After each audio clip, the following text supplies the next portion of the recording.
Humble and Fred's Interesting All-Canadian Ale. You know, when interesting comes along, my friends, I simply must have some. I like to gather it up in a metaphorical embrace, gently drizzling the interestingness all over my body. Should you pour Humble and Fred's Interesting All-Canadian Ale on you? No, but if you want to be more interesting, I would. Attempting to transition to interestingness? Do as the interesting do.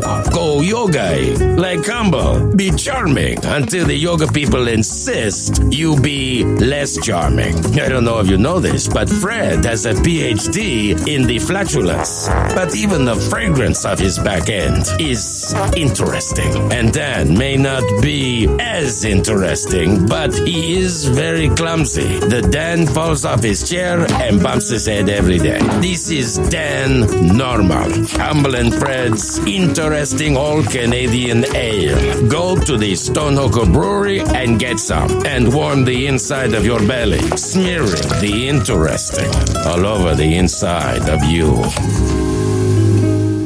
Humble and Fred's. Humble and Fred's. Okay, that was everything was going good until I played the wrong thing. Okay, here we go. Humble and Fred's Interesting All-Canadian Ale. Available now with free delivery anywhere in Ontario. Order yours today at stonehooker.com. Yeah, we had that whole plan where I was going to play the jingle as soon as that finished. And then I screwed that up. I'm sorry. Well, this show is imperfect perfection. You know that, Howard. That's what we're all about. Yeah, I get it. Mm-hmm. Yeah. I find this jingle very infectious. Once I hear it, I can't stop thinking about it. Or it kind of, what do they call that? An earworm. Yes, I agree. Same thing. Whenever I hear it now, I'll be singing it all day again today. Yeah. Especially that part. It's got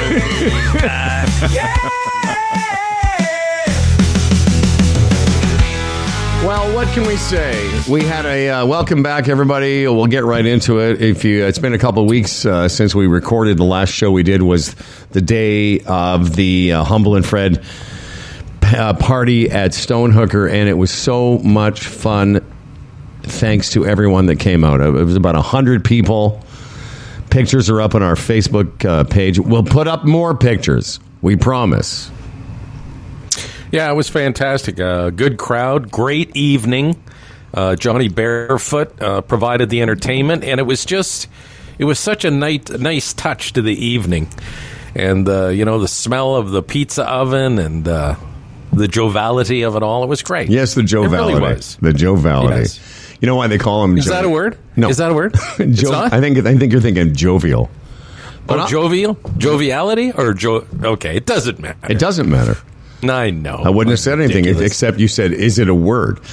Why do you know why beyond a few letters and anyway? Do you know why they call him Johnny Barefoot? Because he plays barefoot. Isn't that what a simple explanation? He likes to perform without shoes and socks. So there you go. Can I be honest? When I first heard his name and having not met him, I thought he might be Indigenous. I know. Is that horrible? Honestly, I thought, no, maybe he's an Indigenous fellow. I did too. I thought he was one of our First Nations. Yeah, I did, and he wasn't. He was actually barefoot all the time. We were saying, and we'll have a performance from Johnny Barefoot. Growing up where I grew up in Saskatchewan, there was there were people whose names were Johnny Barefoot. Mm-hmm. How dare you make that observation? How dare you go there? Anyway. So many things. And I wanted to just begin with this, and we're going to start the show officially in a second. But whenever I've told people, including yesterday, I was talking to our buddy Lumbee in France about the party, and I said, the highlight, so many highlights, but one of the highlights was Tanya Hutton. And Tanya Hutton is a Hyundai P, been a big supporter of ours. And when we all showed up there, Tanya was sporting the "I'm too fat for Dan Duran" t-shirt. And, yeah. It was so good. It made me laugh, and it was such a great picture. And Dan, what did you think when you saw this T-shirt? Well, I thought, it was quite hilarious. I went the second I saw her, I went up and hugged her, and when we started taking pictures together, and it was it's great when people are sort of on board with the humor. And hugging her, was that difficult for you? Because of your aversion? Because of you, yes. Yeah, what a good sport, and it was just a highlight. Everyone got their picture taken with Tanya. Yeah. What a great sport. I mean, that really was a surprise, but a great one. And as I said to Jeff, what I loved about it, and you guys will agree, it's just so in the Humble and Fred spirit. So many listeners there, they all have the Humble and Fred references, and it's like, we've created this little wacky world where those people seem to like to participate. And I said to Lumbee, I said, I saw that T-shirt, and I'm like, that is just so on brand for us. Yeah, I'd say.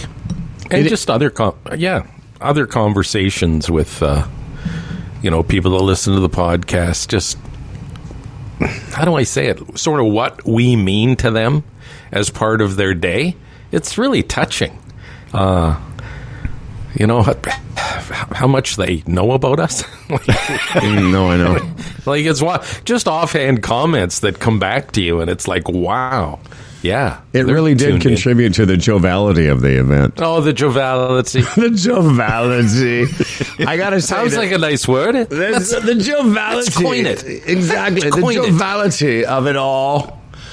There were so many pictures taken, and we're going to post them. I promise. We've posted a few of them. We'll post some more. I got to say, for me, though, I was actually looking at some pictures this morning, going through some emails for this week. Mm-hmm. Dave Powery, another great guy, along with the Baldwin sisters. They're all hanging out together. Yeah. He took some pictures of us. Now, of course, Dan Duran, he's very photogenic. Goes without saying.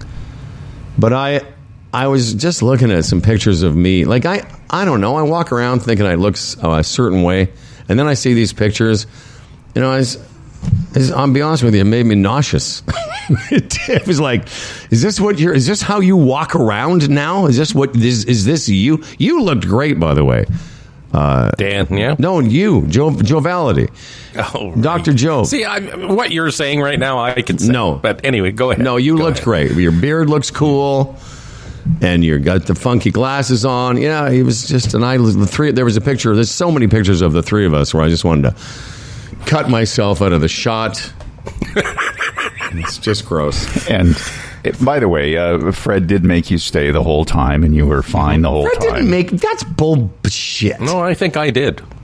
All right, is this the bit we're doing? No, I'm just saying every so often people would say, oh, I'm surprised Howard's here. And then I'd go, and a couple of times I said to you, you're staying, right? No. Okay, yes, I'll go with it. All right. I did. I said, you're not leaving. Oh, you mean at that night or prior to it? No, that night. A couple of times I said that to you. I don't remember that? No, I don't. You come up to me a couple of times and said, oh, okay, you're leaving. No, you're not. Okay, At least of all, twice. No, that's not true. Okay. Did I just pull that out of my asshole? Well, let me smell it. And again, I'm not saying that made you stay. It was a bit. It was like a kidding. Oh, I see. We're talking about a bit. Yeah. Yes. But I stayed. I was one of the last people to leave. But back to what Dan said. Fred didn't make me stay. I was always going to stay, Dan. It was prior to the thing was the bit. That was the bit where I was only going to. But very many people mentioned Howard stayed past 8:27. But that wasn't the biggest takeaway for me of what I did. Do you want to describe it, or should I? Yeah. It was crazy because we got up on. Johnny Barefoot was playing, and we went up and said, hey, Johnny Barefoot, can we say a few words? And he said, of course, fellas, you can say a few words. And we said a few words, introduced a few people. And then between us, between the stage and the picnic table area, there was this sort of roped off thing, like, rope sort of divider. And part of the roped off, there was two ropes, and there were lights twirled around the ropes. Little lantern light type things. And it was funny because as we went back into the picnic area, my foot caught it, and I almost fell. And I thought, ooh, that was close.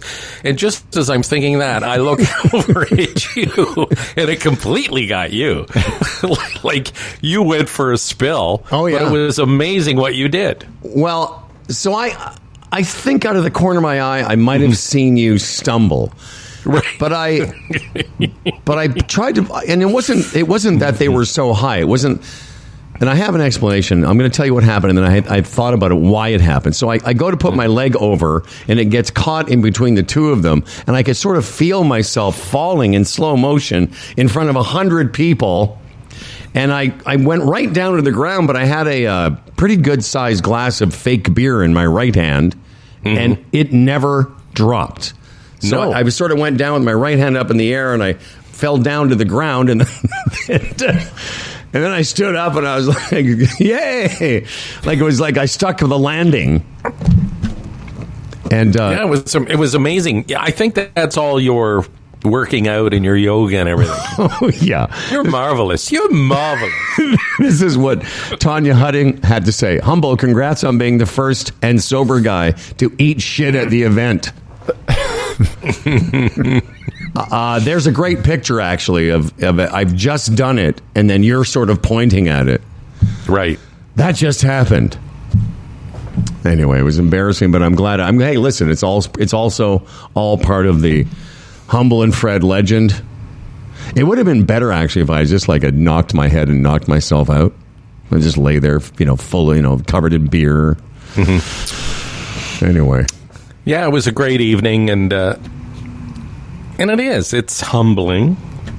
It's almost to the degree of embarrassing sometimes when you talk to people, and again, they bring up incidents or stories or references to your family, your friends. It's wild on how they listen. Like, we know people listen to podcasts differently than they listen to the radio, but wow. But I mean, over the years, we've had that, even when we worked on the radio, and that was part of our battle to wanting to speak more and play less music, because we knew there was a connection with the audience that we could have. And boy, it's really being played out these years, is it not? Many agreements to you and to yours. And that's not the last thing we're going to say about it. But we have to start the show. I just realized it's been 13 minutes and we haven't officially started the show. Yeah. And we have a big announcement coming that will be as part of the Dan Duran introduction. So, Dan Duran, here we go. This episode of Humble and Fred is being broadcast to the world from our state-of-the-art Humble and Fred studio in Toronto, from our Brampton facility with an inviting pool, and from Peterborough at Lisa's dining room table next to trendy Black Sticks of Oz. I'm Dan Duran, broadcasting live from the Ibrahim Shoom Zoom Theater, and brought to you by the Retirement Sherpa, the Chambers Plan, Boron One, Bodog, and our newest returning sponsor, Kelsey's Original Roadhouse, home of the Humble and Fred End of Summer 13th Annual Podcast Party. And now, here are two men who had many glorious moments on their summer vacation and endured happiness for so long that they couldn't wait to return to the grumbling and complaining. They're back, and they're Humble and Fred. Yeah, you got that almost right. It's not the 13th annual. It's the 13th anniversary. But there was a lot going on there at the beginning of the show. Imperfect perfection. Thank you, Dr. Joe Bell. Listen, that's it. September 25th, we're doing it all again. It's going to be similar but different. It's going to be similar to the Kelsey's Christmas party, except we're going to do it at night. It's, I think, the first time we've ever done this, recorded the podcast in front of an audience in the evening on the 25th of September at the Kelsey's in Burlington. We'll give you the details. And starting right now, we need let's crank it up again. Just send us an email. We'd like to know how many people are going to arrive. Just write a subject line, something to do with Kelsey's end of summer podcast, something or other. And we look forward to seeing you on the 25th in the evening at Kelsey's Roadhouse in Burlington. And by this time tomorrow, I'll have the address. Yes, and again, if you were at Stonehooker, you're more than welcome to come to this one. If you couldn't make the Stonehooker event, I know there was a lot of people that were disappointed. Here you go. You get a second shot. And it should be fun. Did we not do evening podcasts at the Horseshoe and at Gretzky's? Yeah.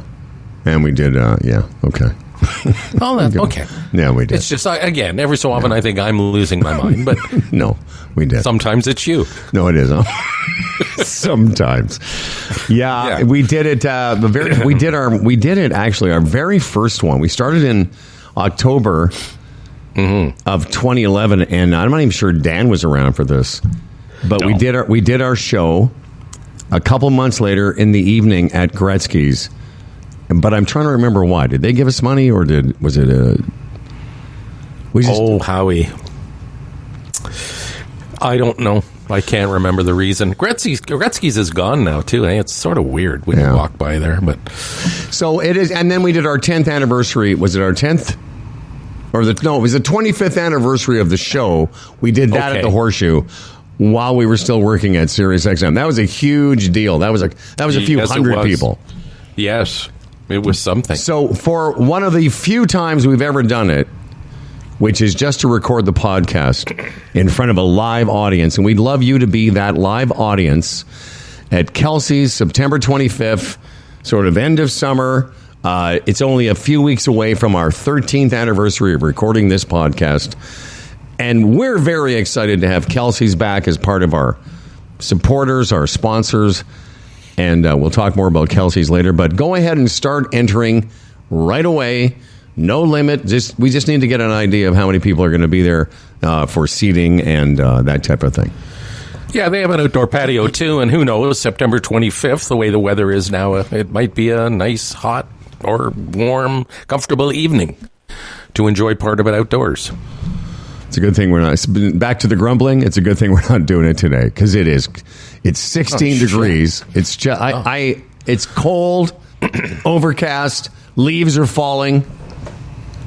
It's bullshit. Yeah, it's crazy.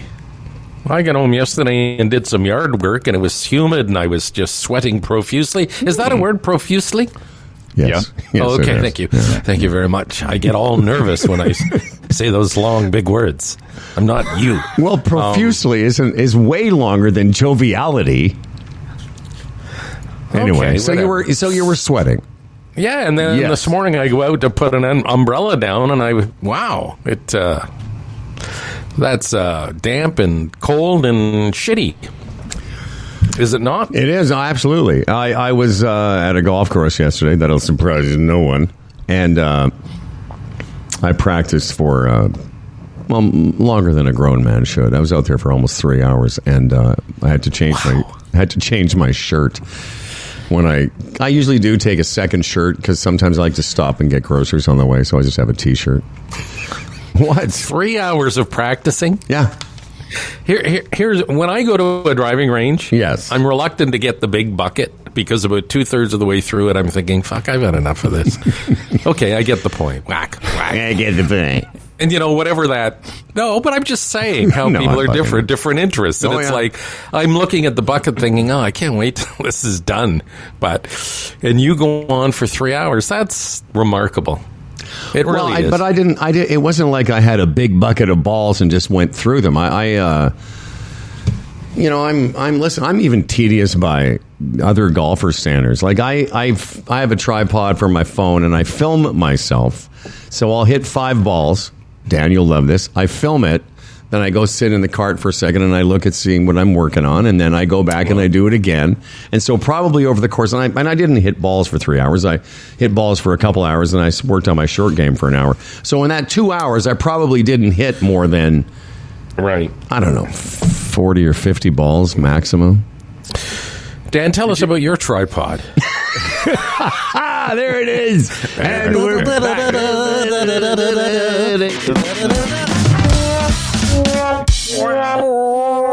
Did any of you guys get involved in any of the crazy rain that was happening on the weekend? Well, how so? Like, I mean, did you drive I through didn't it? get the rain. Like my brother Steve, Edmonton Steve, has called me on Saturday. Was it Saturday that it happened?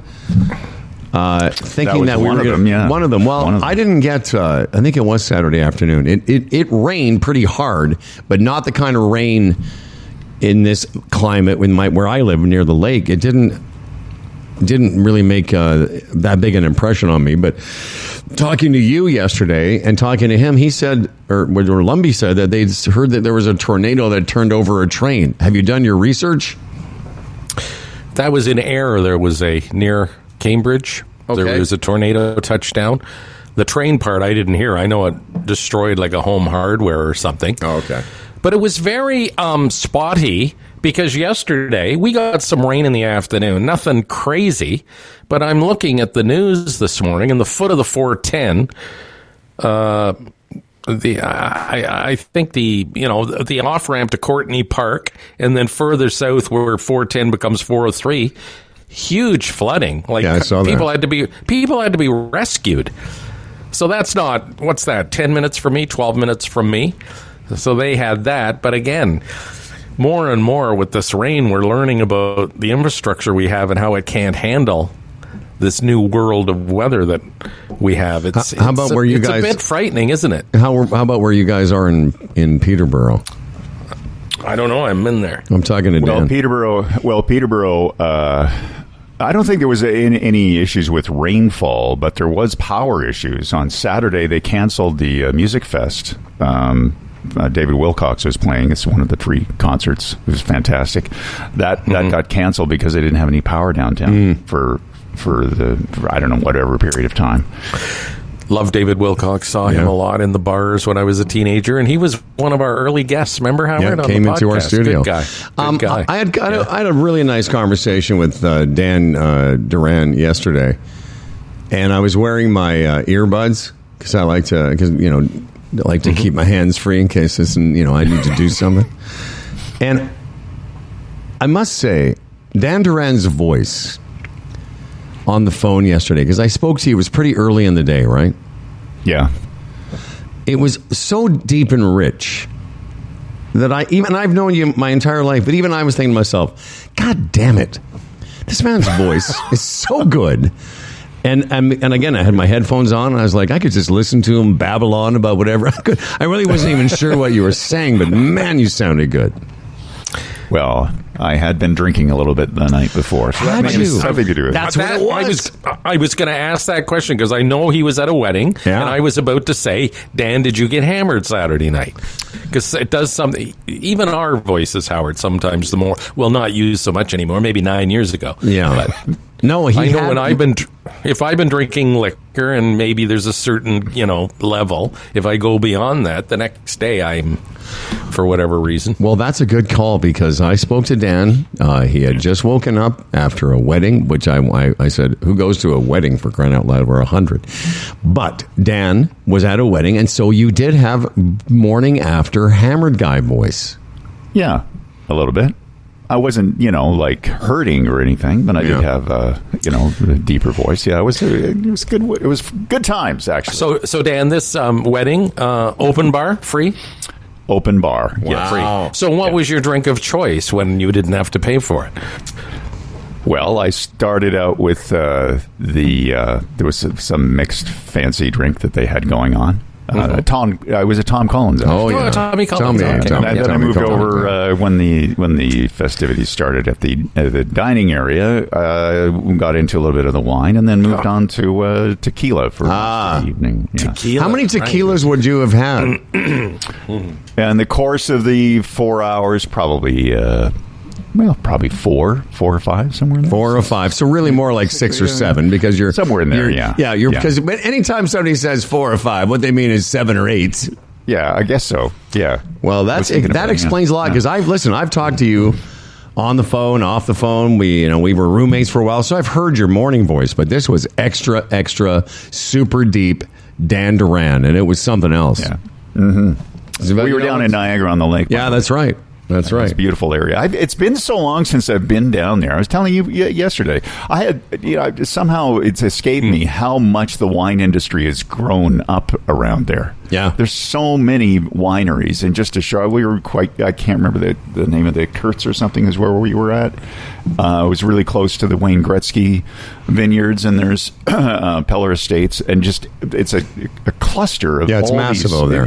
It's like it's more intense almost than Napa. And I've spent a little bit of time in Napa Valley as well, in California. I have as well. Well, I had a wine haven't, tour there once. It was something. Well, I was surprised to hear you say that, because I have spent quite a bit of time in that area. There's a lot of golf around there, and I've been to Niagara on the Lake. And but it's it was and so you were at a wedding, and you were saying you can't remember the last time you went to a wedding. I can't. I really can't place the last wedding I was at before that. But it's neither years. can I. There's a big wedding gap. Oh yeah. Well, yeah, to our age, it's like we're not going to anyone our age's wedding anymore. No, you're going to nieces and nephews. Yeah. And I've got one in October. My niece is getting married. Looking forward to. And again, but it's been a long time. It's probably been 10 years since I've been to one. Yeah, same for me. That would be the last one I went to. Would have been one of my brother's children's wedding. Dan, no, a wedding like this, the gift, did you take a bread maker, a toaster, or was it a cash consideration? It was more of a cash thing. Oh, was it? Yeah. And what Which was is good. Yeah, what was the amount you guys settled on? I don't know. It was Lisa's side of the family. Right. So you were just going along as a freeloader. That's right. So you ate the food, drank the tequila, and she paid for it. Okay. It's a great gig. Yeah. It's a great gig. Isn't that, they say the gifts should cover the plate or whatever. The plate, is that whatever what they say? that might be. Yeah. I didn't know that. Yeah. So, like when Melanie got married, it was like, I don't know, 120 a plate or something. And then I remember hearing about that. That's pretty standard, Dan. That your gift, like if you go to somebody's wedding, you kind of look around. It's like, you can't show up with a blender that costs $38 if it's like, you're two people, or you got to figure it's at least a minimum 100 something per person, right? So list price then, right? What do you mean list? Yeah. Like you can't see a blender at a garage sale, fix it up, shine it, shine it up, and take I would it. Never do that. You wouldn't do that. How dare you? Even if it looked retro and cool. Yes. But it was on sale. The reason I called Dan in the first place was because Dan bought me, when Dan was my roommate again a couple of years ago for that winter. Dan was perplexed by the fact that I don't eat a lot of toast. In fact, I hardly ever do. And so when I did the odd time, I would just toast it in the oven under the broiler. So Dan bought, for the house that he was my roommate in, a toaster. So I called Dan yesterday and said, hey, by the way, I was thinking about you on the weekend because I had occasion to make toast, and how lucky I was that you had brought a toaster into my life. And I really appreciate it. You dusted it off, and you ended up with some bread in the house somehow. And, and then Dan and I had the ridiculous conversation with Dan. I said, Dan, you know that when you toast bread, it really does change the nature of it. It's quite something. Oh, yes. Yeah. It's a treat. It is a treat. Especially when do you like peanut butter, right? You put I peanut love butter it. on, it starts to melt. Oh, wow. Yeah. I eat peanut butter every day. Anyway, it was very welcome. It was a welcome. You made a difference in my life, Dan, and I appreciate it. Finally, yeah. It was a long wait on that, but yeah. No, appreciate big lead time. So you went to a wedding, and what we're going to do is this: when Dan kind of leaves us here in a couple of minutes' time, I'm going to find out, and I haven't heard one word about it. What Fred did on his summer vacation. Yes, and it's going to be it'll be like a mini episode of Aging with Energy. You know what I mean? Road trip. Freddie was on a road trip. Dan, so beside you know what I just realized? I'm going to get that music ready. There's the whole the road trip music? No, the Aging with Energy music. Oh, right. Okay, you got a theme song for that show, yeah. Oh, yeah. Might as well slice this out and put it into that show. Why waste? This is good planning. This is what we're going to do, Danny. And you know what it is? It's a show within a show. Thank you. It's a meta show. Yes. It's a meta. Exactly what we're doing. And this is going to work because one of the observations I will make, and I will restate this once the show starts, as we age, we look at certain things in a different way. Mm-hmm. And this road trip thing at our age, I'm not, well, we'll talk about it. So beside the wedding, Dan, would you just do work on your trailer? Did some work on the trailer. Do some. You were painting at arrival. Oh, your son's coming. Fantastic. My godson Colton. And you were working on the Theater Guild or something? Yes, if you're interested, the Peterborough Theatre Guild Facebook page has posted a picture of me doing a time lapse. Amazing. Painting one of the walls. One of our studios needed a coat of black paint on the back wall, and I was the guy who contributed. That Facebook page will set records today for visits. Oh, did you hear Dan Duran's doing a time-lapse photo of him painting? Time-lapse. Yes. And the other thing is I've been watching Lisa, girlfriend Lisa, has been bringing monarch butterflies into the world, which she's fascinated she's by. A doula? A butterfly doula? Butterfly doula, exactly. So she has some milkweed out back, and somebody gave her, I guess, an egg or whatever it is. And then she went and looked on, and then found 9 more in her backyard. Here. Amazing. And then took it so that it's a really, really small. It's like smaller than a speck of sand when it starts out, and it grows, and then it hatches and grows into a little tiny caterpillar and gets bigger and bigger. And then there's like an hour or two somewhere in there where they form a J. They kind of make a little chrysalis thing, and she's got 9. So when they're born, because girlfriend Lisa is like their mother, do they attach themselves to Lisa? And she's got these little things hanging from her. Yeah. And they say there isn't a God. Yeah. What about your milkweed? Any activity? Speaking of which, the back of my trailer faces Dan. And behind my trailer, there's this milkweed that grows. And he never told me about the milkweed and the magic of the milkweed and how it attracts this and that. And it's good for the, for the monarch butterfly. Yeah, that's the thing. Monarch butterfly. So one day, I'm out there with my whippersnapper and I'm thinking, oh, look at that stuff growing up against my trailer. So I just whacked the shit out of it. And he was quite upset with me, Howard. When he gets that sort of indignant sort of thing, like, was he upset? Like, was he speaking in a staccato manner? Or not quite that upset? I said, why did I do what? Take the milkweed down. I said, what milkweed? I said, I thought those were just weeds, not milkweed. I don't give a shit. Anyway, he was upset. But I learned that day, don't touch the milkweed. And it's there. It's still there. Mm-hmm. It's growing very well. If you want to see someone be the opposite of jovial, do something that Dan Duran doesn't enjoy about the environment. Don't favor, yes. Well, it's a fascinating, just this journey I've been watching. Yes, it's a fascinating journey. Please explain. With the monarch butterfly, Yeah. and then I think they do one more round, and then they commute. They commute to the south. I can't believe we're still talking about the butterfly. Yeah, like that. Like that happens by, like that's evolution. No, somebody had to. Yeah, God does that. I'm telling. Yes, that's too intricate. Yeah. Well, I've got to tell you one quick thing. I mean, I was busy during the vacation. Made use of your vacation. What's that? You made use of your vacation. Speaking of what? Yeah. Anyway, the Howmans. I was busy, but I golfed obviously. But I want to tell you about a day I spent. Just very quickly, I won't tell you about the whole day because you were mocking me for hitting so many golf balls. But last Thursday, at around 8 a.m., a young fella that I've known since he was a baby showed up at my door. Mm-hmm. And I believe you know him, Daniel Patterson. Mm-hmm. Fred's son, Danny, and I are buddies, golf buddies. Actually, I was one of the first people to ever hire your son many years ago as a cameraman. Oh, yes. So I've known Danny. I always say this. I've known Danny through you, but I also know Danny in a sort of as a buddy of mine and a guy I've worked with, and so we spent the whole day that day golfing together. We go to the golf course, warmed up, hit balls for quite a while, then played 18 holes. Then we went back and hit balls some more. We drove there and back. It was really one of the highlights of my vacation. I just had such a great time with him. We have so much fun.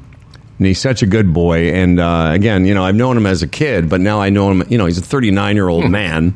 Mm-hmm. And, we had, it's a long time to spend, all driving there, hanging out, playing golf. And it was just a great day from beginning to end, and couldn't have enjoyed it more. And I know you know this about him, and I've said this before, and it's boring to you, I'm sure, but I got to tell you, he's just the sweetest person I know. Really one of my favorite people to hang out with. And, the golf was fine. We had a good time. But, yeah, what a great character he is. No, I talked to him afterwards, and he said how challenging that course is. And oh, yeah. Oh, I thought you were going to say challenging the day was. Good one, Dad. Good one, Dad. Good one. Suck my milkweed. No, he said how challenging the course was and how nervous he was in that situation and all that. Like once he's on the course, hitting the ball around all those people and whatever. But well, it is. It's a very challenging golf course. Intimidating. It is intimidating, and you know what? He did fine. That's right. I go on about what a great time we had, and he's like, "Yeah, it was a bit of a challenge with Howie." It was not, Dan. I'm sure it wasn't. Plus, you're a really good teacher. I imagine that you did you help his game along? His game at all? Oh, I'm sure. Bring him up a bit. We a couple little things, but I didn't. I didn't want to spend the whole day doing that. Whenever he asked me, I'd tell him, but I gave him a couple little things. He's, toward the end, when he sort of calmed down and, relaxed a little bit, he hit the ball the last couple of holes. In fact, he parred. The second last hole we played is the hardest hole on that rotation because my course has 3 nines. And I said to him after he parred it, I said, dude, that was unbelievable, because not only did you make a nice par, but you made a par on one of the hardest holes we have out here. And so, he's got lots of talent. But the golf aside, it was just... pardon? It's that sport. It's time. You got to play it a lot. You got to practice a lot. Well, I'll tell you, I don't know. He plays it more than you think. He's pretty. I know. Yeah. He's after it, man. Which is what I love about him. He's like he's chipping and stuff in his apartment. Anyway, it was a great time, and I guess I wanted to tell you that he. I just enjoy his company so much. Well, that's lovely, and that makes a father proud. Yeah, man. Anyways, Dan Duran. That was very funny. Dan will join us in about 25 minutes or so. Dan, come on back and do the news. Right on. It is Humble and Fred. We're recording this on the 19th of August, so the Kelsey's thing will be on the 25th. I'll tell you more about Kelsey's in a second, but first, here's the Fred Man. Well, Tim Niblett is a portfolio manager. Raymond James, a member of the Canadian Investors Protection Fund. Another week. It will be another visit this week by Tim or Jay. I'm not quite sure, but hey, it doesn't matter. They're both so informative. Remember, if you have a portfolio, you're not sure it's performing the way it should, Tim or Jay will have a look and give you sort of a state of the portfolio report, and you can take it from there. Come over to the Sherpa side or continue on with whoever you're with. Again, no strings attached, really, no sweat. They'll just have a look and give you a proper, fair assessment. The Retirement Sherpa, retirementsherpa.ca. The Sherpa has been keeping us going. He's been a sponsor for a long time. And what we really also appreciate are the people that have sponsored us for quite a while and come back, like Kelsey's. It's our pleasure to welcome back Kelsey's to the program. The original Roadhouse has awesome deals. For instance, they love happy hours so much, Freddie, they celebrated twice a day. Join them, join them for $5 draft beer, wine, and mixed drinks, and $10 appies every day from 3 to 5 and 8 to close. Seriously, man. Must be legal drinking age, of course. Please enjoy responsibly. And, of course, another one of the great deals there are the wings, where wings first landed at Kelsey's. Stop by for half-price wings and $6 Coors Light every Thursday night. Get them sauced your way. There's never been a better time to wing it. And, of course, visit kelseys.ca for more contest details. And as we've said, on the 25th of September, in the evening, one of the rare times we've ever done this, we're going to record the program at Kelsey's, the Roadhouse in Burlington that we were at in December. And I'll get an address for you tomorrow. It's the end of summer. Humble and Fred 13th anniversary podcast party. And if we can, we will do it on a patio. But we'd love you all. And you made a really good point. If you were at Stonehooker, you're welcome to come back. If you couldn't make it, we'd love for you to show up on the 25th at Kelsey's.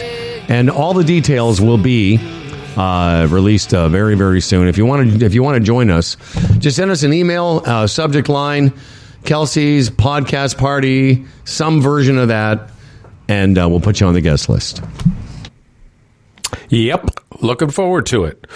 A nice way to cap off the summer. Is it not a nice way? Yeah. Hey, by the way, getting back to Danny, so beside the fact that he was nervous, did he have a good time? Oh, he had a great time. Good. Yeah, I talked to him that evening. We caught up, and he told me how much he enjoyed it. It was great. Loved it. Mm-hmm. Yeah, it's weird, I mean, it's a unique thing for me because I can't, I've known him, since he was 4 years old. And I was thinking about him, my brother's kids, live out in Calgary and Edmonton. I'm not really that close to them. I mean, I see them. They're sweet and everything. But, Danny, almost like a nephew to me. Well, he is. I mean, you and I are family and, I've known him a long time. But hanging out with him all these years, and we do this golf thing once a year, it's just kind of a unique experience for me. It's like, this is what it must be like having a nephew. Yes. And I would say of all my close friends, you would probably see him more in a year than anyone. Although maybe Dan does up north and Buddy Doug, but you're right in there. You know what I mean? And I saw him a couple of weeks ago when I was up there, but it's like hanging out with you and me and Dan and Danny, and it's a group of people, but it's a whole different world when you spend, 7 or 8 hours in close proximity with somebody. And we just had, yeah, man, he told me some stuff. I know some stuff. It's cool. It's quite something, your son. Anyway, are you ready? Yes, let's do it. All right, so this is the show within the show, and it can go as long or as short as you want, okay? Yes, okay. All right. Got it. So here we go. Welcome to another edition of Aging with Energy, the Old Guys Travel Show. As always, brought to you by the Retirement Sherpa and our good friends at the Chamber Plan. Could you tell where my head was at when you found me? It's like the height of laziness. But, I think it's brilliant, actually. It all makes sense because, as I said to you when we first met this morning before the show, I said, listen, I want to hear about your trip, but I don't want to hear anything about it until we do the show. Yeah. And this is perfect. Yeah. There's nothing wrong with this. My road trip to the East Coast, my almost whirlwind. Is whirlwind a word? Yeah. Well, yeah, that was one of the concerns of Dan, by the way. Tell us your itinerary, and then I'll tell you what one of Dan's concerns were. Well, Delise, we left on a week ago Saturday, and we arrived home this Saturday. So in 7 days, we drove to Halifax and back, which was fine because Delise loves road trips, probably more than I do. I did all the driving, and you don't get to spend a lot of time in each place, but in retrospect, you don't really need to on a trip like that. Maybe if you have little kids or something, and I can explain that. Well, that was one of Dan's concerns. Forward. So I talked to What was Dan. that? Well, I talked to Dan yesterday about. I just wanted to make sure he knew that we were recording today, because we've done that a couple times, and I felt bad that we didn't let him know. And then he said, "Oh no, I knew we were recording. I just got off the phone with Fred. He's home." I'm like, "What? I thought Fred was gonna." Originally, I thought you were going to be gone, and today you would be recording the show on the road somewhere. You know, this is the aging with energy part of it. We're 68, me and my sweet, and we have this restaurant wall that we hit, and there weren't really a lot of Airbnbs available for one-nighters through that tour we took. So really by Thursday, it was like, okay, what are we going to do here? Are we going to extend this thing, or are we going to map a plan to return and maybe stop off at a couple of places, which we did, Quebec City. Right. But I'll start from the beginning. We left on the Saturday, and I drove to Sherbrooke, Quebec. And that was the first night. How many hours is that? Because I'm very interested in this in terms of hours of driving a day. That was about 7 hours, probably. So not the other bad. side of Montreal. Yeah. And again, it was just a comfort inn, which was, I looked on hotels.ca or Expedia looking for hotels as you go. And there was this Comfort Inn, and I drive by, and then I drive back, and then I noticed the sign, the Comfort Inn sign, is covered. And I thought, oh, is it some private company now or something? So I go in, and I said, it looked fine. And I said, is this a Comfort Inn? And she said, yeah. And I said, well, why have you got the sign covered? She says, oh, the sign police were in, and it didn't conform. Yeah. It didn't. It was weird, man. And it was covered like with this tarp or something. So and ridiculous. They had to cover it. Anyway, that was the first night. The next day we got up and we drove about 4.5 hours to Bangor, Maine, which was a disappointment. I thought, I don't know. Stephen King lives there and things I'd heard about. Was Bangor was Bangor the disappointment, or Maine in general? Well, Maine was a weird little town. It's very red. Maine, it's Maine the perched state up there. Yes.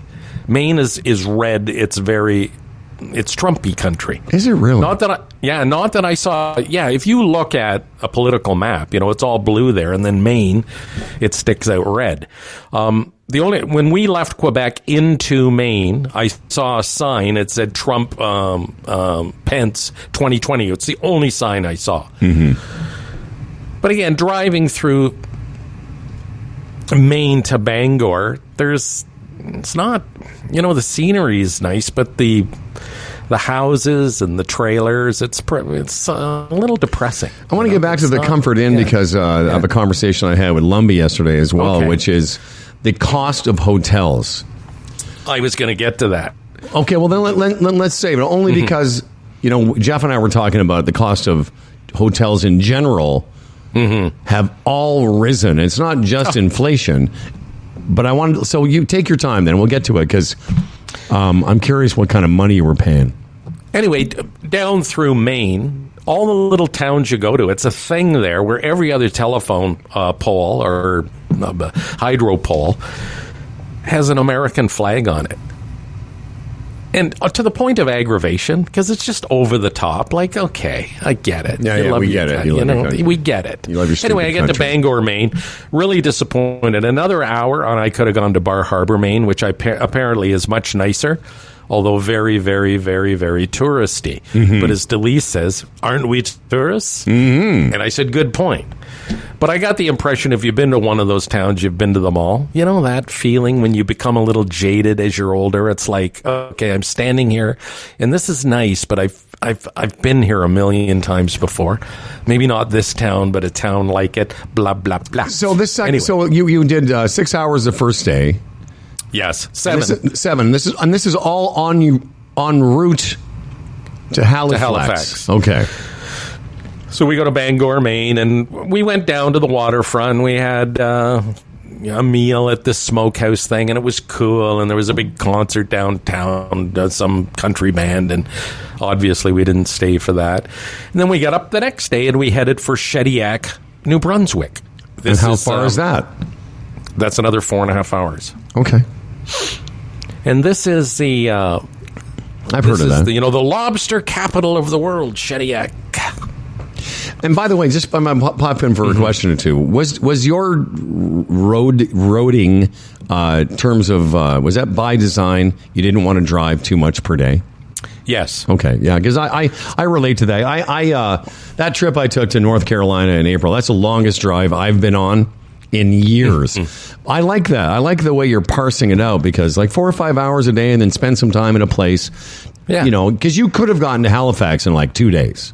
Oh, yeah, I'm not doing that. Yeah, that's ridiculous. Although I got home in 2 days, but again, that's part of the story. So going there, I looked at a thing and I thought 7, 4, 4, and 2.5 hours. Nice. Gets me to Halifax. So you went to Shediac, went to Shediac lobster? early after. Yeah, yes, I had a lobster early afternoon. You know, I think there's a beach there that we looked at and a pier and a lovely little downtown area.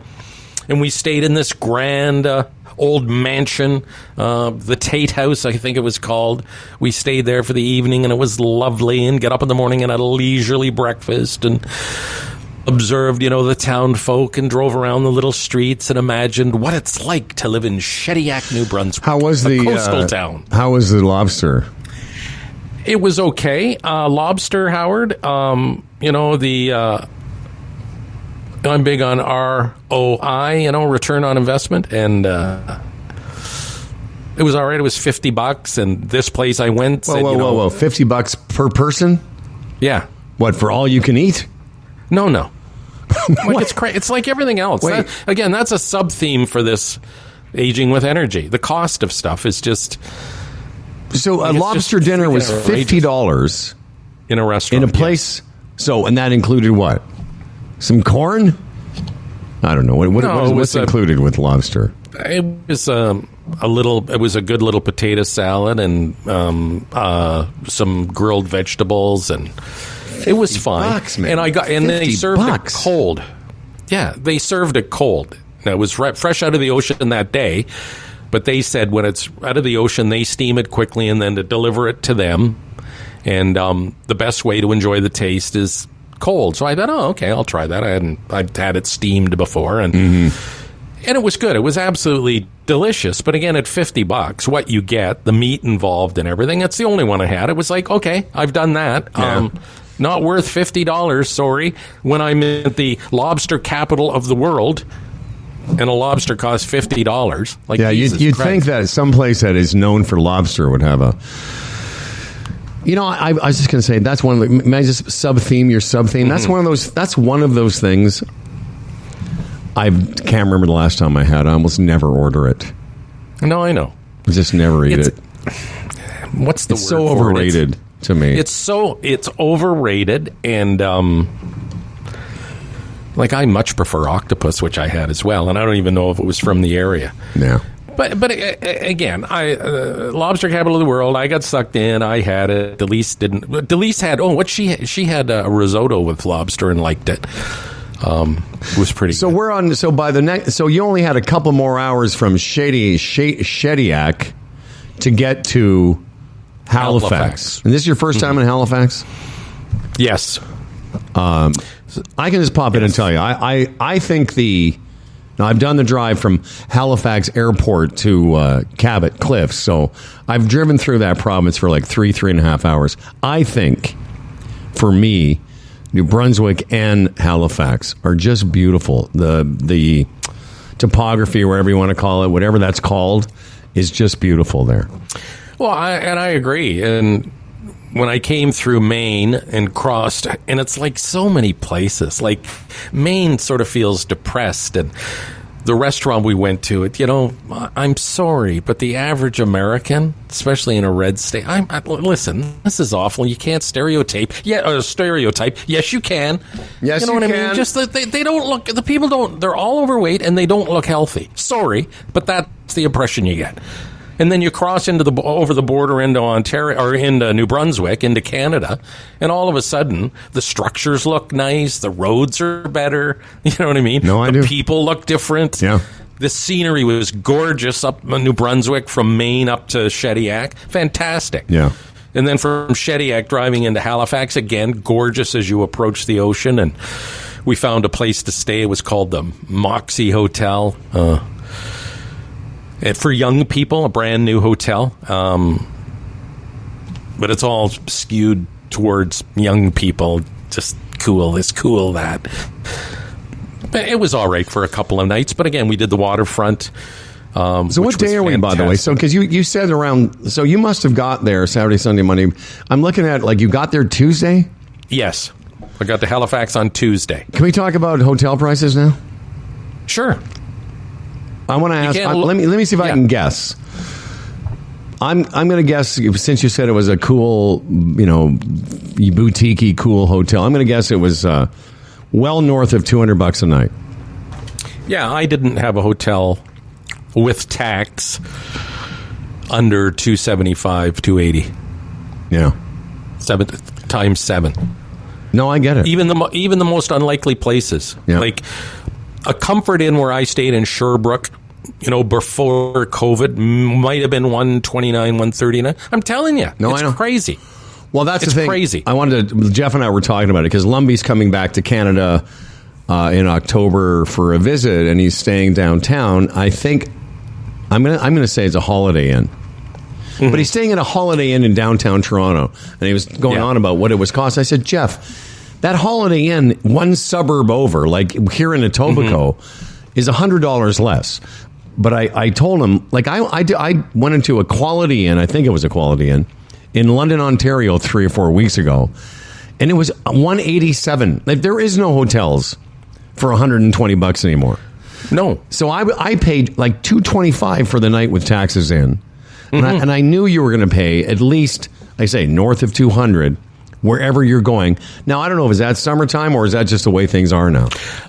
Well, I think it's summertime, and even in a place like Sherbrooke, they know that they're getting people in that area, doing the East Coast thing, and not to be like a conspiracy guy, but it was funny. A couple of the hotels I went to, I would walk in, and the thing is, when you walk in and ask about a room, do you have any rooms? Let me check. Oh, yes, we have one here. It's $259. Okay, and you can't barter. And then that night, we go into the hotel, and there's very few cars in the parking lot. Like, it's weird. You know what I mean? Almost like they tell you, like, they're booked right up, and here's the... It's just weird. But again, you're in downtown Halifax, or wherever you were. Yeah. It's a major Canadian city. You're going to pay a couple $150 a night to stay in a hotel. And by the way... Absolutely. And by the way, I have no problem with that. Yeah, the Airbnb... isn't much different. Airbnb's great, as I say to people. It's great for people if you're spending multiple nights someplace. Yes. Because, I was looking at some long stays. They give you a great discount. Like I found some great prices in a place called Marbella, Spain. I've been looking at where my per night price is like $120. But that's because I'm looking to stay someplace for 30 days. But in downtown Halifax, wherever you are in Canada in the summer, it's not going to be less than a couple $150. So quickly, tell us about Halifax. That was Tuesday. So Tuesday afternoon, Halifax Harbor and everything. Had a lovely dinner, walked around. It was quite nice. Enjoyed that. Weather cooperated the whole time. Again, a lot of the restaurants right there on the harbor are very expensive. But again, same thing. Consider where I am, eat it, and eat the price. And the dinner was fine. It was good. That's where I had octopus one night. And then the next day we got up and we drove down to Ludenberg or wherever it is, where the boat, the Canadian boat, what do you call it? The sails. The tall ship. Whatever, the one on the dime, Blue Nose or whatever. The Blue Nose, yes, sure. It wasn't there, but lovely little town, Ludenberg. And I'm glad I went. But then there was other towns along the way that you could have gone to, like in Chester and Hubbard's and everything. But I didn't because I thought, I'm going to go there, and I know it's just it's going to be this. You know what I mean? And at least I walked around. And again, I hate to sound jaded, but I've been a lot of places. I know you have. And it's like, I'm not going to stop in those towns because I know it's going to be like this. It's going to be a lot of old stuff and little shops with overpriced stuff and restaurants by the sea. I don't listen. The way you're making it, why did you even leave the house? here's why. Why? No, and don't get me wrong. I'm not. I thoroughly understand, enjoyed yes. it. It was just my experience along the way, and prices are crazy. And then we drove up to Peggy's Cove. I had always wanted to go to Peggy's Cove. And I did that, and we get out of the car, and I got to walk on the rocks and stand right by the lighthouse. Howard, that's something I've always wanted to do. And the whole purpose of this trip was I wanted to go coast to coast in mainland Canada. I still, Newfoundland's still, I've never been there, and it's a province that I haven't been to, and I want to get there one day.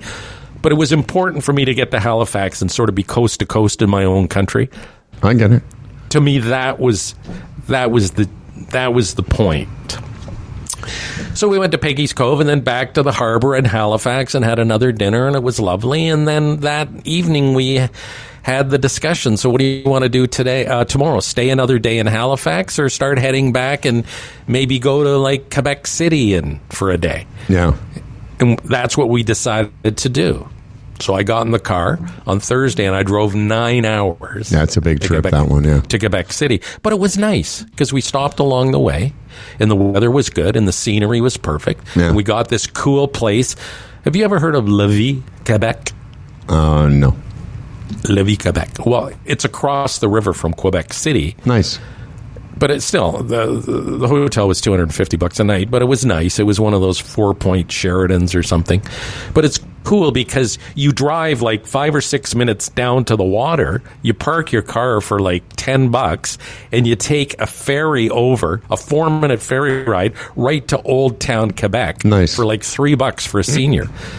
So we went across there and spent a few hours.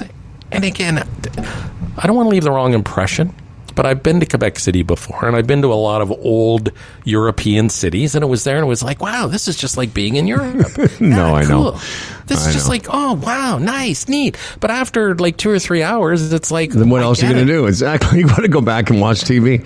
I've been to Quebec City, and I've lived in Quebec, and I'd never gone to Quebec City when I lived there, but I went there with a lady friend, and I was there for 2 or 3 days, and I thought the same thing. This is great. It's like a lot of places I've been. Quebec City was fine, and it was hot, and it was humid, and the crowds were crazy. And here is another thing about these phones we have nowadays. Mm-hmm. Remember, it used to be, if you were in a touristy spot, the odd time you'd have to stop while somebody took a picture in front of you. Oh, yes. Now, like, everybody at every moment's taking a picture, so it's almost like you're stopping, stop. Like it's unbelievable. So I just stopped caring. You just walk through pictures all the time now. You just walk through pictures no one now. cares. But you used to sort of afford that. Well, it was an etiquette thing before because people were just taking the one picture. But when they're taking thousands of pictures, it's okay to photobomb their pictures. And because remember, you'd go on a vacation, and maybe if there was half a dozen of you or 4 or 5 of your buddies or whatever, one guy might have a camera. Yeah. Well, and never get the film developed. And it used to be I used to love this because it's such a nice thing to do for people. It used to be a way to sort of meet people when you're on, in someplace foreign. You could say, hey, you'd see them taking a picture, and then you say, let me take a picture because the person taking the picture isn't in the picture. Mm-hmm. But now everybody's in everybody's pictures, and so I'm the same way. I just walk through it, and it doesn't matter. And at one point I looked, we were up in, elevated wherever we were, and I looked down one of the narrow streets, which are just beautiful. And there's a square there where it reminds me of being in Italy or France, whatever. Fantastic, but crowded, like just tons of people. And it was humid. And again, Delise went into the odd store and she said, everything in this store is probably twice what I would pay somewhere else. And I know, but the reason people do that, though, is so they can say, see this thing? I got this in Quebec City. I could have got it here, but I got it when I was at Quebec City. So that's Thursday, Friday, and you were back here by... How far from Quebec City is it? I don't know. What's the drive? It's about 8 hours. So you drove that all in one giant... I did 9. Right. And then had a day off and then did 8. That's not bad. And the thing is, with Quebec City, after a few hours, we thought, we'll probably stay into the early evening. We didn't. we took the ferry back, and I took Delise to a mall so Nice. she could actually she did buy one little thing, and then get up Saturday morning and drove home. Yeah, here's my takeaways. That's a trip probably for people that are younger and haven't experienced as much as I have. You know what I'm saying? Yeah. Or if you're going to do that trip, maybe go for 2 or 3 weeks, get an Airbnb and sort of hunker down and experience a lot of things.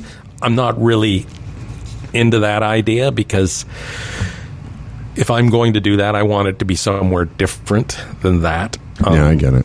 Well, that's what that again. I never got to tell you what Dan's concern was. His concern was you weren't spending enough time in every area. To do what? I know. I don't know. And you know what I am now at this age? I'm a guy, go to a beach or a place like Mexico and rent a place for a month and just hang out for a month. I get it. That's what I want to do. Because, again, old stuff is old stuff no matter where it is in the world. I'm sorry. If you're into architecture the way Dan Duran is, he can look at a building and see stuff that I would never see in a million years. You know what I mean? And we just, oh, yeah, another old building. Oh, another old church. Oh, look at the cobblestones. But my takeaway is I really enjoyed it because me and Delise were together for a week in the car, and we had some fun, and we had some laughs, and we had some neat dinners, and we can now have been to the east coast of Canada right to the very end, and it was wonderful. And speaking of my wife, it became a running, not a joke. You know how many people told her on that trip they loved her hair? It was unbelievable. Everywhere we went, oh, I love your hair. Oh, I love your hair. And Delise went, oh, thank you very much. And I said, funny. I can't wait to tell Howard, you're not going to mention that on the show. And I said, well, why wouldn't I? Why wouldn't you? Everywhere we go, people are saying they love your hair. And the fact is, you could mention it on the show, and she'd never hear it. She'd never hear it. But it was fun. Like, we'd go into several places. We just go to women would walk right up to her and say, oh, I love your hair. I love your hair. Even the last morning we were there, we're in this cafe in Lévis, Quebec, and this woman comes right up to her, and a woman with purple hair, actually, and said, oh, I love your hair. In French, and it was, it was sweet. But, I'm glad I did it. I don't need to do it again. The driving thing, it's more a younger man's sport. And,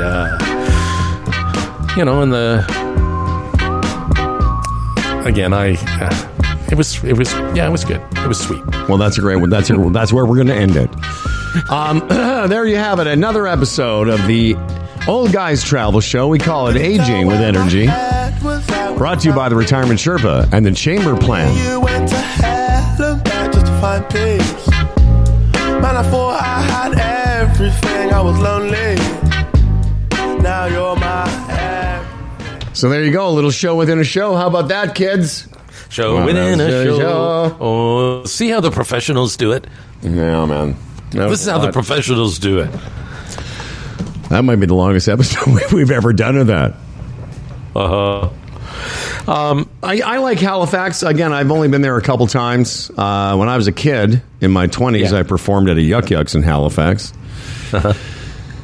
And I've been through a couple times. I also have been to every province, mainland, but I haven't been to Newfoundland. And I don't know. It's one of those things where it's like a lot of money. And I should Well, it is a lot of money. And it adds up. Yeah. $250, $275 a night for hotels times 7. And I didn't want to stretch that into 9, to be honest. Yeah. And then wherever you go to eat now, it's just like crazy. And, in Halifax, it's like, I think a couple of places, 20% was the option for the tip. Of course, I customized it. Oh, custom. And what would you give them? 15. Sorry. It's just, and here's the thing. The prices are outrageous. You look around and you think, how do people do this? But people are doing it. It was crowded. People are doing it. Yeah, they are.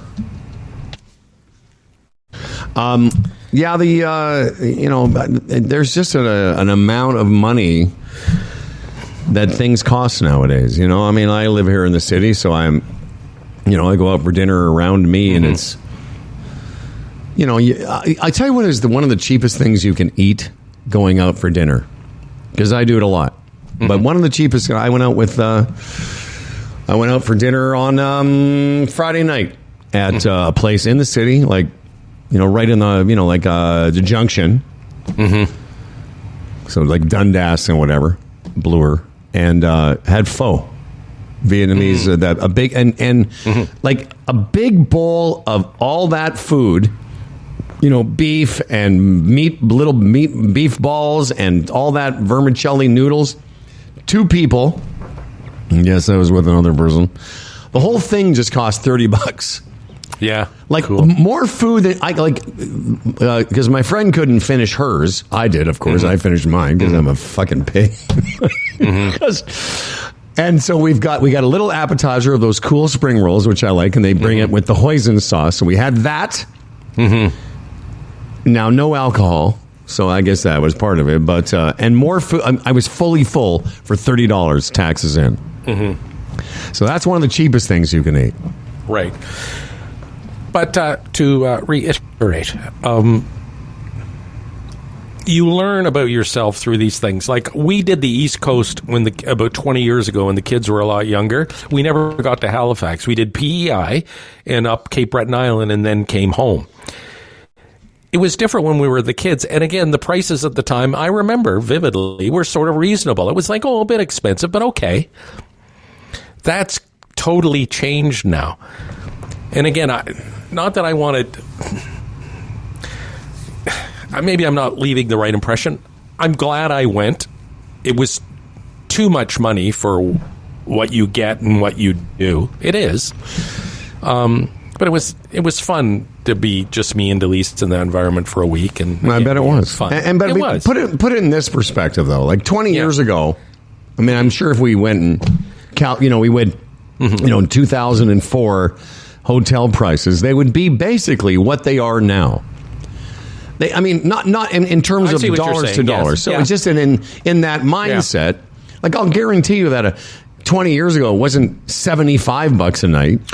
No, I just wonder about the ratios in recent times, but I can't argue that because I don't know. So 20 years ago you were 48 years old. So a 48-year-old guy out there on a family vacation with his family, with his kids, and there was probably. Like you just said, it seemed a little expensive, but it was more reasonable. Well, but in dollars to dollars, it was probably very similar. It's just that now, because we lived through the $80 hotel, now everything that's $280. It just seems more outrageous. Let's move on here, though. We got some sponsorships to take care of. Let me begin by talking about this company that supports us. And, of course, I'm talking about Boron One.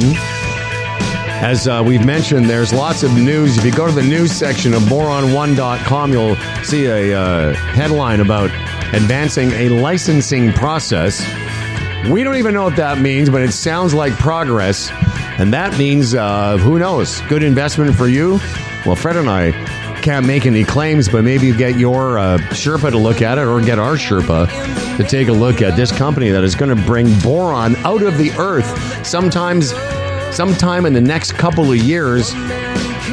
So who knows? Maybe it is a good investment. Have a look and find out what exactly boron does and how rare it is for a company to turn a boron mining play. 1 in 1,000 junior mining companies ever gets to this point, as we've mentioned. So have a look at Boron One, and of course the website's easy to remember. It's boron1.com. Hey, you may have noticed that the NFL preseason has started. Our Buffalo Bills beat Pittsburgh, I think, 9-3 on Saturday night. That's a game that, you didn't miss much if you didn't see it. Anyway, early lines in. Guess who was favored to win the Super Bowl? How about that? The beloved Buffalo Bills? No. What? No, they're about 4 or 5 on the list. Kansas City, again. favored to win the Oh, Super Bowl. okay. You know what? Here's why I was distracted. You finish what you're doing. I'll tell you why I was distracted. Anyway, Kansas City. We'll get deeper into the numbers as we draw closer to the regular season. Whether you're a sports bettor, a horse racing fan, a poker, casino player, Bodog, your number one source of online gambling entertainment, from their industry-leading odds, world-class sportsbook, to their fully loaded casino and racebook, they've been providing Canadian players with an unparalleled gaming experience since 1994. While you were doing your thing there, I was creating a new Gmail label for Podcast Party, because we've got our very first entry into Kelsey's 13th anniversary end of summer extravaganza, is what Ed Lovekin says. He says, "Hey guys, we had so much fun at the last one. We'd love to come to this one. Is it possible for 3 tickets? Yes, it is." Available through Ticketmaster. That's a joke. Is it really? There you have it. Yeah, so that's that. That's our very first entry. Thank you, Ed Lovekin. Ed was one of the people there. There were so many young. There was new Humble and Fred listeners, old Humble and Fred listeners. And I listen. You listen. That Freddie Ball, has been such a great supporter of this show over the years. Yes. He drove 2 hours there, stayed for an hour and a half, and drove 2 hours home. Sweet Nancy couldn't come with him, but he just wanted to be there to lend his support as usual, and really appreciate it. No, it's he's one of a kind, and we did talk a little bit, just briefly. I didn't get a chance to spend much time because I was going table to table, sharing the jovialities, with our listeners. But I did talk to him briefly, and I think you and I were talking to him about creating, because somebody was there with the very first Humble and Fred T-shirt from the podcast era. Yes. Somebody had that shirt. I think it was Schwarmer's kid. Yes. And Fred Ball had done that shirt. It even had the original Steve Martell. Steve Martell sponsor on it. Yeah, even look at that. I mean, Shawarma, what's Shawarma, back late 90s? Pushing Shawarma, he was there. I think he was there prior to the number one in 97. So in that area, yeah. But you look at that, and then we stopped working with him, I guess, in 2003. But never let go of that friendship, Always stay in touch. And there he was, kissing us. He kissed me. He did. He kissed me, too. Yeah. He's a beautiful... And he was there with... Pardon me? He tells us he loves us. Oh, yeah. And he's a beautiful boy. At one point, his son Ryan's there, and he goes, "See these two guys? These two guys are why you have everything you have." That's what he said to I know. And it was like, "Oh, Schwarmy, come on now, buddy," But it was very, very sweet. Schwarmer was there. Our friend Jamie Watson was there, who does all the Humble and Fred, the imaging on the beer. Humble and Fred, they are very interesting. That guy, Earl Veal, was there. Another guy that listen, I've worked with him for 30. I've known him 35 years. You've known him 10 years more than that. And my brother-in-law, Clyde, who comes to all the events. He drove in from Cambridge and enjoyed himself. Yeah. All good. Well, excellent. And we're looking forward to more of the same. I want to switch gears here a little bit, because there was a couple things, and there's a lot of Trump stuff. Maybe we won't get to it today, because today's kind of like a palate cleanser for us. We haven't seen each other. We're just kind of catching up. Although I do have a category, if we get to it, stupidest things Trump said while we were away. And I know it's a long list. But that's something I wanted to wait for. Maybe Dan will be, when Dan comes back. Something happened in radio. I had a discussion about it yesterday, and I wanted to get your take on it. It's just sort of one of those stories that, we hear more and more about the business of radio, the business we were in for so long. and how it's been in decline for a very long time, even though they don't want to admit it. But now it's hard for them not to. You know, they like signals in Canada. Just to give some context to the listeners. In America, you know, broadcast licenses aren't as hard to come by as they are here. That's why in the States, long before there were multiple, you know, let me put it this way. A city the size of Toronto in America would have 3 times as many radio stations as we do. And part of what, you know, the CRTC has done is made these signals very, very valuable. So here's the point I'm getting to. A radio station in Hamilton, they didn't sell it. They didn't change formats. They just turned it off. And the station I'm talking about is CHML. If you don't know, it would be like CFRB. For you people out west, 630 Ched in Edmonton, they did the same thing. NW in Vancouver, another legacy heritage radio station. They didn't even sell it. They just turned it off. Yeah, I would love to. The powers that be aren't saying a lot. I would love to sit down with one of the people that made that decision and say, how could it come to this? Because 2 other radio stations owned by Chum, this is Chorus Entertainment, by the way, which is just in dismal shape right now. I think the stock's worth like 10 cents or something right now. Chum sold to 820, the one we were on, the funny station. Yeah. And 1150 was an oldie station. They sold it to, I think, ethnic broadcasters, right? They were actually able to unload the stations on to people that would use it for different reasons. This CHML, that's a pretty good signal. It's like 900 CHML. And again, this long storied history in Hamilton, and really came with a warning to just shut it off is just odd to me. Well, that's what I was saying to Jeff. I was talking about this with Lumbee. I've had quite a conversation with Jeff yesterday, but this came up because he worked in Hamilton. That was the sister station of Y108, the radio station, or Y95, where he worked. I just couldn't get my head around. And I did say this. What you call the powers of the... I said, you know, whoever's doing the finances or the financials for Chorus, they've done the math. Oh, yeah. But how did they arrive at the equation where it was cheaper just to shut it off, just to go like Dan? You know what we're talking about? Like that signal. My whole point about the CRTC and the number of radio stations was, in order to buy a radio signal in Canada, it's very expensive, or it was. Couldn't they find? Wasn't it? How did they not have somebody that wanted to buy that signal? They just turned it off. That's the thing about radio that is so much different now. It used to be, okay, you change formats, you don't want to operate it anymore. I get that. But to turn it off completely is kind of weird.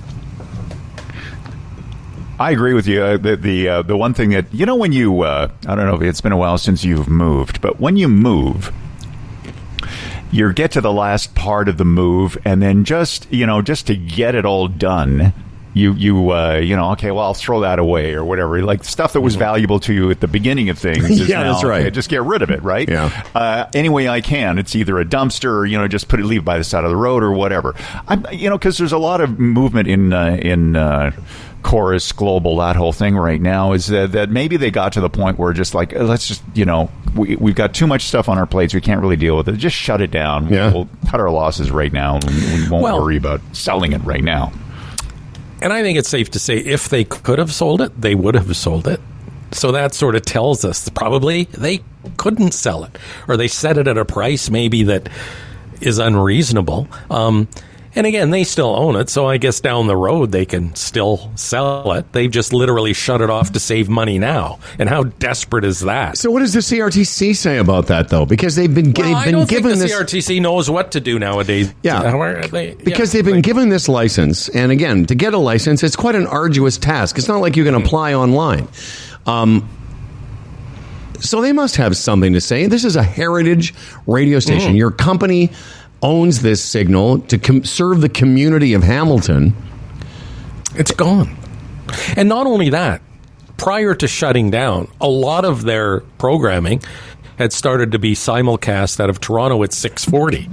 Global News 640, and you just have to wonder about that station because it virtually has no listeners, and it's expensive. You know, John Oakley is still there, and you know, I don't know. Talk Greg Brady's who knows what Kelly's still.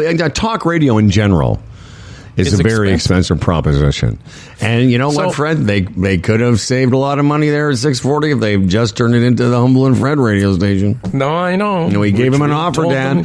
We said years ago, call this Humble and Fred 640 and let us take it over, and we would have done something with it. Well, listen, you got to get creative nowadays. Visionaries. And listen, the sister station, the brother station, whatever, in Hamilton there is Y108. Was Y95 where Lumbee worked, and Lori Love, our buddy Darren's wife, Lori Love, who became the king/queen of Niagara radio before she retired. That station, I bet you if that was put up for sale, being an FM signal, it would sell. Which leads me to another, nowadays with streaming radio stations, if you stream a radio station, it doesn't matter whether it's AM or FM, it has the same fidelity, the same quality. Yeah. And I'm just surprised that even though it was an AM station, so many people now, any new car now has Apple Play, any of the stuff where it comes right up on the dash and you just stream it. You don't listen to a hissing, popping AM signal anymore, generally. But I'll tell you what, in the GTA. From what I understand, I know from my Tesla, but I'm assuming it's the same for all electric vehicles. They do not have AM. They don't have AM radio as an option. You can still stream it. What you're talking about, but it's more so beyond the fact that they couldn't sell it or didn't sell it or they just turned off the signal, which I thought was weird. It's just we've back to the idea we're about to have been doing this thing for 13 years.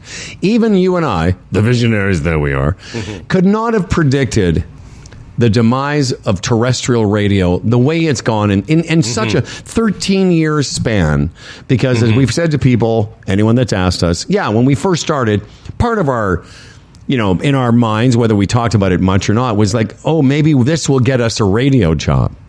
But what it did get us was a job that didn't need radio, weirdly enough. And even though our podcast might not be the same format as a lot of podcasts, and the way we do it is more like a radio show, but it is weirdly how fast it all just kind of went away. And the narrative you're still hearing, oh no, people are still, 80% of our people are still tuning into the radio, and okay, great. Unfortunately, those who sponsor previously sponsored radio shows or radio stations are now spending elsewhere.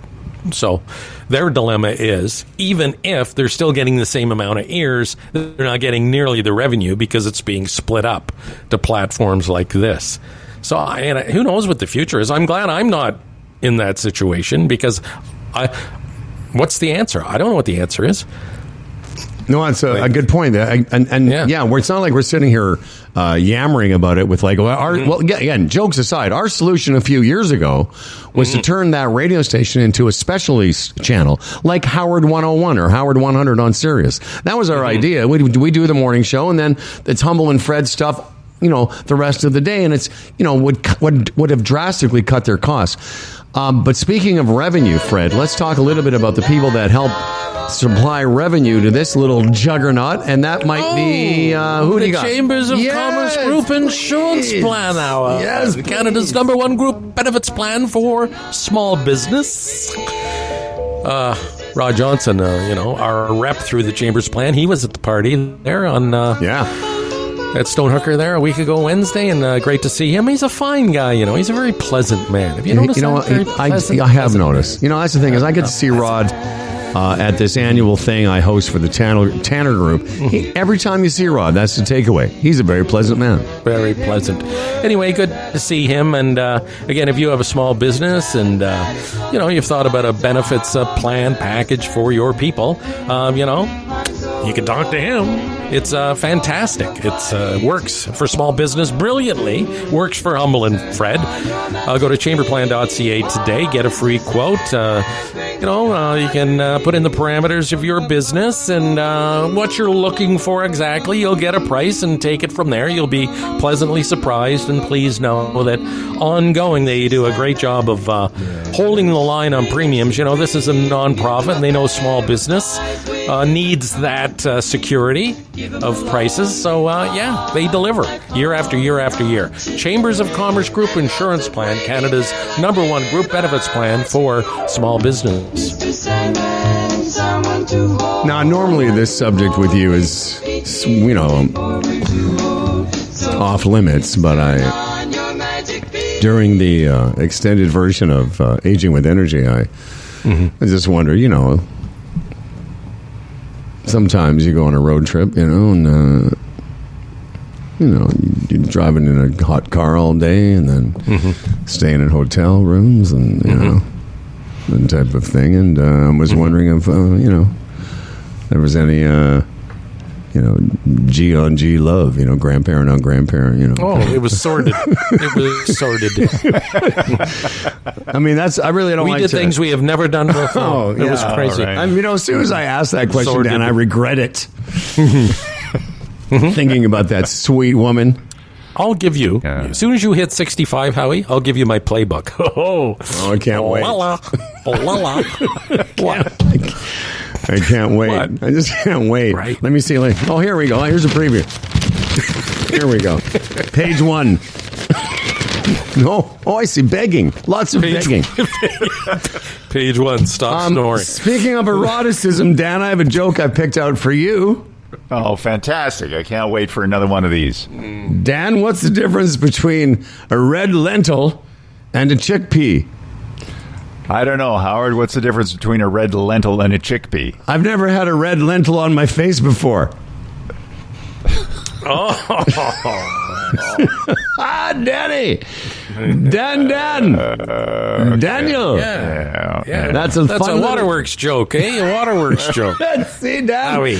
Yeah. Yeah. That's on page 2 of the handbook. Now, here's to a fella named Dan Duran, a hell of a guy with a hella big wang, the quintessential anchor man. His voice is nice and low. Dan Duran, the anchorman comes. As for credentials, he has none. Can't tell a headline from his bum, but his voice is nice and low. Dan Duran, the anchorman's here. He's prone to falling off his chair, but he's got a big wang, so he don't care, and his voice is nice and low. My voice is nice and low. And now, ladies and gentlemen, live from Lisa's place in the matrimonial dining area. It's movie anchor and television series regular Dan Duran, Daniel J. Giebert Duran III. Okay, the DNC convention starts today. You can look at the super blue moon tonight. But let's go to the Milton Sports Center. This is where a woman armed with poop-shaped college chocolate bars released them into a public pool. Yes, public pool poops, which of course cleared the pool. This has happened more than once. Police say that on several occasions between August 1st and August 12th, a woman was allegedly contaminating the pools with poop and chocolate bars. Of course, it's hard to know which was a fake feces or a real feces, but it shut the whole pool down and cost the town a fair bit of money. So the 33-year-old woman was arrested and charged, and now she'll have poop on her record. That's another, forget about sitting down and talking to those radio people who made that decision about CHML. Like, I'd like to talk to her. Is this just like super prank time? Like, because you've heard the old thing, the O. Henry in the pool, right? Well, it was in that Bill Murray movie. I can't remember the movie. It's one of those movies, yeah. Yeah. And, but that would be unsettling, would it not? Yeah. To be in the pool, whether it's real feces, I mean, ugh. But even an O. Henry, you wouldn't know. Yeah, what is the point of it? What's your motivation? Where to freak you out. Yeah, freak everybody out. Okay, you did. Good. Was it a dare? Did somebody pay her to do it? Stupid. Well, doing it once is one thing, but if you go back again and again, there must be some, she gets a hit Dan, off it's of, mental illness. This is what we're dealing with. Dan, we're dealing with mental illness. Of course we are. I mean, you do it once, maybe on a dare, or you're just trying to prank them, but if you keep doing it, and this is your thing. Stupid. I know Fred already talked. Go ahead.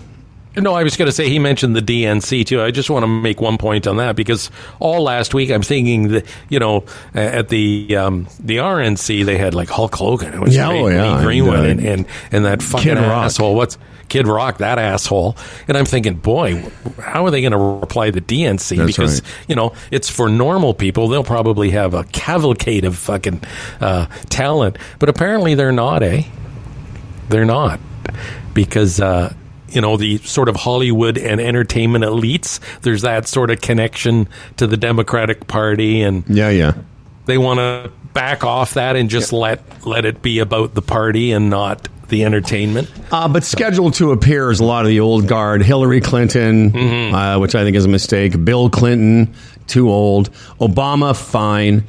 A few others of that ilk. I think because they kind of missed... I mean, again, they're doing it for a reason. They're not stupid. There was a thing I saw online that maybe they should have gotten some of the younger guys, Josh Shapiro, Buttigieg, or whatever, a few of those people. But again, I think what they're trying to do, to your point, is to try and make it seem a little bit more middle America, a little bit less kind of fringy, sort of radical left. I'm excited. I'll be watching some of it. That Billy Clinton, he can deliver a speech, though. But probably still can. The lineup of speakers are definitely on the older side of the Democrat Party. Did you see who they announced yesterday? Very, very interesting. How interesting. Republican Adam Kinzinger is going to speak, and I thought, there's some balls. Because, that could almost be life-threatening. To do something like that with that wacky crowd that and for follows people who don't Trump. know, he's a Republican. He was a senator. He didn't get reelected because he was on the committee, the January 6th committee. Mm-hmm. And he's a vocal anti-Trumper. I also thought it would be equally interesting if they had what's her name, Liz Cheney. That came up, Howard, but she declined because she. Listen, and you know what? You got to respect this, too. She hates Trump, but she cannot live with Democratic policies. And that's what she says. She couldn't go because she disagrees with the politics. Yeah. She hates Trump. That's fine. But as a Republican, she can't deal with the... Anyway, without getting too deep into it today, because we're almost done the show. We've been Trump-free today. Tomorrow, though, Dan, I have a bit I call Stupidest Things Trump Said while we were away. And it's quite a long list, but I do have a couple of little bits of audio that'll be fun. So it's a 4-hour show tomorrow. Tomorrow's a very long show. Very funny. I know you already talked about the Bodog, but let's listen to see what Bodog has to say for themselves. When the puck drops, it's time to play. It's easy to find your next favorite game at Bodog.net. Check out the latest sports odds and get free tips to help you score this hockey season. Visit Bodog.net today. #MakeAPlay. Okay, so that's today's show. Thank you very much, everybody. Don't forget Kelsey's Humble and Fred end of summer 13th anniversary podcast party. We'd love to have you with us on the 25th of September as we kind of say goodbye to summer. I guess by the 25th, though, summer will be 3 or 4 days in the past because fall is coming, Dan. Fall is coming. Fall is coming, yes. Yeah. Season like of winter death is coming, and all these things are coming. Yeah. Coming. There's some good TV on the way. Actually, there's some... I got a couple of notifications from my Netflix. And I guess Bill Brio won't be with us until next month. Tomorrow on the program, it's Jeff Lumby. That'll be fun because I had a good catch-up with him yesterday, and he's got lots of funny stories. Wednesday, Tony Clement will be here, and that we can talk about the DNC and what's going on. And I don't want to start this, just, because one of the stupidest things was how much better looking Trump thinks he is than Kamala Harris, and we'll have that audio for you tomorrow. Oh, wow. Okay. Something. Something. It's the greatest show on... By the way, forget the new TV. The greatest show is this last season of The Americans is just the best. All right, Dan Duran. He thinks he's actually thinking. Okay, never mind. No, tomorrow I will play audio. The man. I'm not. This is not a rumor. That bloated fucking basketball with a face. Wow. Yeah, I've got the. There's audio. a lot of things. There's a lot of things. I didn't hear that one. Oh yeah. Okay, but why? hear that You know one. why, Dan? Because there's too many things. There's too much. The list, yeah. The list bullet is too form, long. You just can't do. All right. Thanks, everybody. This episode of Humble and Fred was brought to you by the Retirement Sherpa, the Chambers Plan, Boron 1. Boro. Boro 1. Dan, stop with all the joviality. And Kelsey's Original Roadhouse. For connects and contests, we read all of our emails. Humble and Fred at humbleandfredradio.com. Tell us what you think. Humble and Fred at humbleandfredradio.com. Something you can do to help us out, of course. Subscribe to the podcast. Share an episode. Tell people about us. For Humble and Fred, from the Ibrahim Shunzoom Theater, I'm Dan Duran. And remember, mistakes are part of perfection. So enjoy your joviality and every goddamn day. Just clap your hands or just clap your hands. Where's that?